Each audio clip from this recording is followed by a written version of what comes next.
বিশ্বনবী এমন ভাবে কোরআনের দার্স আমাকে দিয়েছেন, কোরআনে যত সূরা নাজিল হয়েছে, যেখানে নাজিল হোক না কেন আমি জানি এটা কোথায় নাজিল হয়েছে এবং কোন প্রেক্ষাপটে নাজিল হয়েছে। এমন একটা সূরা নাই যে সূরার কোথায় নাজিল হয়েছে আমি মাসুদের জানা নাই, কোন প্রেক্ষাপটে নাজিল হয়েছে আমার জানা নাই। এরকম ঘটবে না, চিল্লায় বলেন আল্লাহু আকবার। বিশ্বনবী একবার বললেন, ইবনে মাসুদ একবার শোনাও তো কোরআন দেখি। আব্দুল্লাহ ইবনে মাসুদ বলেন, নবী আপনার উপর কোরআন নাজিল হয় আর আমি আপনার সামনে কোরআন পড়বো?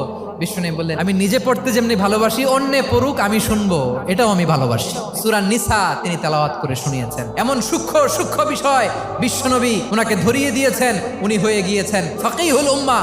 ওনার চাইতে বড় ফকি এই পৃথিবী আর দেখবে না। উনি বিশ্বনবী সবার কাছে কোরআন শোনায়, কিন্তু বিশ্বনবী নিজে মাসুদের, আব্দুল্লাহ ইবনে মাসুদের কাছ থেকে কোরআন শুনতো। ওমরে ফারুকের সময় কুফার বিচারপতি ছিলেন, তাহলে উনাকে বিশ্বনবী বানিয়েছেন আইনবিদ, ফাকিহ। হিউম্যান রিসোর্স ডেভেলপমেন্ট কিভাবে করবেন, মানব সম্পদের উন্নয়ন কিভাবে করতে হয়, কিভাবে যার যেখানে প্রতিভা কাজে লাগাতে হয় উনি দেখিয়েছেন। সুবহানাল্লাহ পড়বেন না?